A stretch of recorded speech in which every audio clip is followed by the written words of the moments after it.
Hello, this is Paul from Play Magazine, and this is Titan Souls, a game that's on its way to PS4.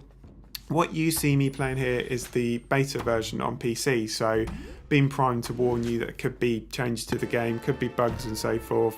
You shouldn't see any bugs actually, because I didn't come across any. It was very stable, so that's a good sign. Anyway, on to what the game actually is. The most obvious comparison point is probably Shadow of the Colossus, in that this is a game that's all about bosses.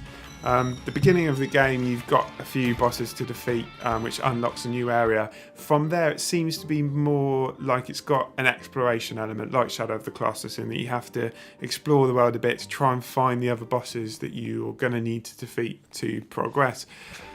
The combat system's quite an interesting one. Your character has one arrow, which they can fire out.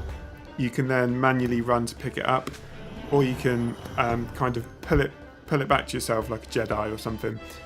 You've got a dodge roll as well, which you can once you roll, you can go straight into a run if you hold down the dodge button. So in that sense, combat's quite simple. All you can do is dodge and fire this one arrow that you've got. It's one hit, one kill. So if you get hit while you're fighting a boss, you're dead. You go back to a checkpoint, you have to go and do it again. Once you've defeated the boss, that's it. The boss is defeated. So it's not like you're going to have to be doing massive chunks of the game again.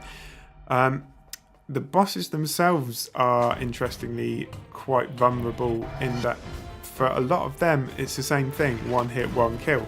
It's just that it's quite difficult to get that one hit.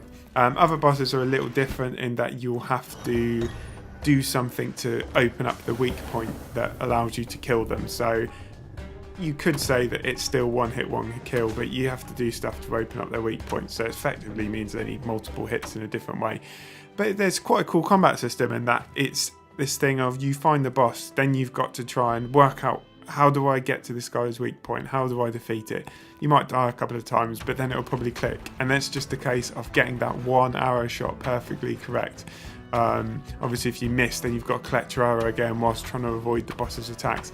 And it's really satisfying when you take out a boss with this perfectly placed arrow shot. So it feels really good in that respect. The enemy, the boss variety seems good. There's a lot of different, all the bosses have a different way that you need to approach it, so that's really cool. I could see it getting a bit frustrating in places, perhaps, in that once when you're constantly going back to the same boss, you get killed, then you have to go back to the checkpoint, so that means you have to run back to where the boss is again, and you wonder whether that's worthwhile, whether it might be better just to restart the boss again. I don't know. I can't say that frustrated me too much though while I was playing it. In general, I really enjoyed it. The combat system seems really tight, simple, yet it's complex in the way you have to master it. I've always loved that idea of just focusing on bosses, like big dangerous things that you have to defeat, and this idea that you and the boss are both vulnerable is a really cool one.